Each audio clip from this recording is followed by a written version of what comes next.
Hello বন্ধুরা, আজকে তোমাদের সাথে টমেটো আলু শিম ভর্তার রেসিপিটা আমি তোমাদের সাথে একটু শেয়ার করব। ধনেপাতা কাঁচা লঙ্কা। শিম আলুর জন্য যে ভর্তাটা বানাবো তার জন্য আলু ছাড়িয়ে নিয়েছি, শিমের সাইডগুলো একটু কেটে ঠিক করে নিয়েছি, টমেটোটাকে দু অর্ধেক খানা করেছি। এই যে বন্ধুরা, শিম আলু ভর্তাটা মাখা হয়ে গেছে। এবার এটা আমি কড়াই দিয়ে কী করে কী করছি দেখাবো।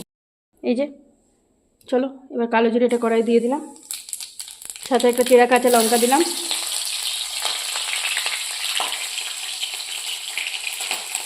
এবার এটা চেরা কাঁচা লঙ্কাটা দিয়ে ভর্তাটা ঢেলে দেবো।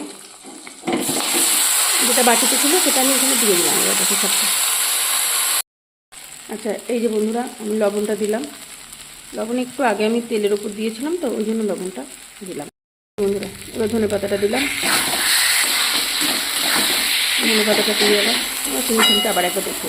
বন্ধুরা, রেডি শিম ভর্তা, শিম টমেটো আলুর ভর্তা।